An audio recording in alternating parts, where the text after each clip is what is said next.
Imagine Solana as a giant global computer. In order to keep it running smoothly, we need validators. Validators are like referees. They receive transactions from users, check if they're valid, and then add them to the blockchain. On Solana, thousands of these validators work in parallel using a system called proof of stake. That means that instead of burning energy like Bitcoin miners, validators secure the Solana network by putting up SOL tokens as collateral. The more SOL a validator has staked, both their own and from delegators, the more often they get chosen to process transactions. And here's where the rewards come in. Validators earn SOL from two different sources: newly issued inflation rewards and a share of transaction fees. Solana uses something unique called proof of history.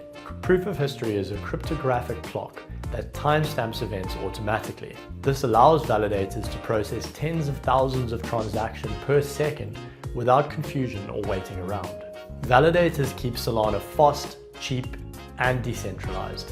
When you stake your SOL with a validator, you're helping secure the network and sharing in those rewards. Here at FaZe Labs, we're proud to have worked on the cutting edge of the Solana ecosystem, not only running our own high-performance validator, but also collaborating with major ecosystem players. Our validator infrastructure runs with institutional-grade performance and reliability, supporting ecosystem growth with robust uptime and trusted technical expertise. If you guys enjoyed this video, be sure to smash the like button and follow FaZe Labs on all of our social channels for more great content from the Solana ecosystem. Thanks for watching.